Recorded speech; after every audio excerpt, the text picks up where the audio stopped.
Loss of innocent lives for no reason other than the fact that they were Jewish is just, to me, so despicable. For Abbe Distelburger, the attack inside a Jerusalem synagogue hit close to home. They got these Jews at the most vulnerable time. It just makes me shiver and just shudder at the just horrific act. 2 men stormed the synagogue with meat cleavers and a gun Tuesday morning. Israeli police killed the attackers in a shootout.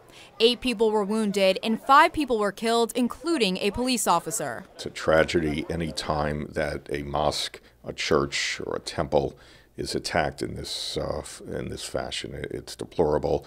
Their murder is. Israeli Prime Minister Benjamin Netanyahu vowed to respond harshly to this act of violence and has called for the attackers' homes to be torn down.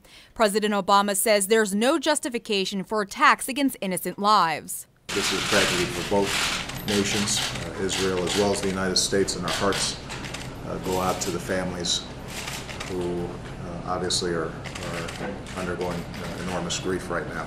In Palestine, leaders of Hamas praised the attack, with dozens taking to the streets to celebrate. But many in the Jewish community back here in the Hudson Valley are outraged over what many are calling an act of terrorism. Hopeless, frustrated, and it's a constant back and forth. It's strike and lash out and respond. It's a vicious cycle. This is the deadliest attack in Jerusalem since a Palestinian assailant killed 8 Israeli students in 2008. But for Distelburger and Berkowitz, they hope this escalating violence comes to an end for good. Jewish leaders all over are going to be reacting to this at this point. I think it's just too early to know exactly what the next course of action will be from the American Jewish community. In Middletown, Meredith Zaritheny, Time Warner Cable News.